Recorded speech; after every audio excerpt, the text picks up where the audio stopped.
Hello everyone. I'm here to discuss what my best recommendation for a bug out, shit hits the fan, whatever you want to call it, scenario. Now this is probably pretty obvious, but I did choose the shotgun.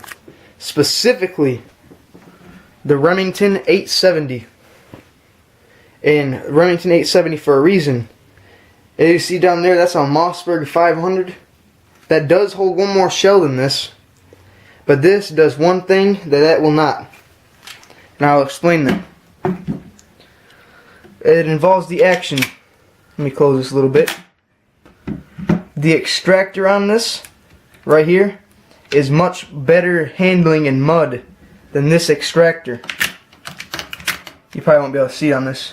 It's right here though. This extractor can get fouled up very easily. This has not been known to foul. This is a much more reliable shotgun than this, but this does hold one more shell, so that is a plus for this. That weighs just a little bit more. The Mossberg weighs more than the Remington, and it's also a little bit longer. But I have a goose barrel for this, and it makes it it's about 3 or 4 inches longer than this with the goose barrel on. Has its standard 870 sight. Very nice shotgun, 3-inch chamber. That is also the 3-inch chamber. This has a flip-up sight on it. It's actually, I kind of like the Mossberg sights, it's a little bit better. Both 12 gauge, very nice. This is a little bit more expensive of a shotgun. This is a Wingmaster model.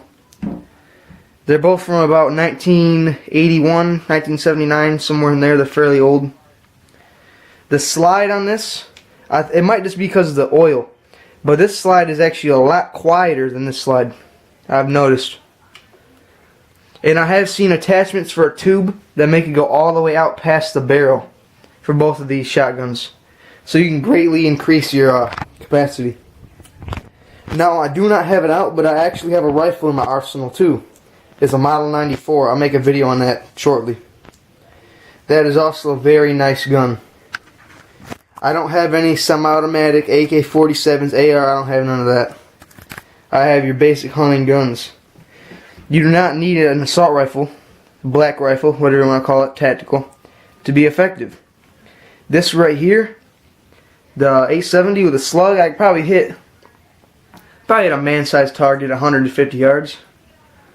I shot that deer right there, those horns, came off a deer I shot at about 200 yards with this. Though it was a little bit bigger than a normal sized man. That was a fairly large deer, 250 pounds. This is actually, it has a custom slide on it, custom rack. It's a little bit more ergonomic. The best way to tell the difference between an 870 and a 500, if you're new to the shotguns, is look at the trigger guard. This is a little more rounded trigger. This is a little more boxy trigger guard. That's the best way to tell that. And the slide, or the rack catch right there, it's at the front of the trigger guard, and at the Mossberg it's at the back, where the safety is on here. Both of these shotguns are unloaded. Believe me, I've checked multiple times. And obviously the slides are open too, so the chamber's open. They're unfireable. So that is my best recommendation. Now, if I was to have an assault rifle, black rifle, tactical rifle, whatever you want to call it, I would choose the SOCOM 16 or the SCAR H. I live in a not too urban area, so that's probably a little better for me. Up here in northern Michigan, we don't take too kindly to unreliable guns. An AR-15 up where I live would probably break in about 2 weeks. But these manual fire weapons will never fail you. That one might, but this one won't. Now, if I had to leave right now and bug out, I would probably cut the stock off this one. I'd probably do that. So that concludes it, and I'll see you later.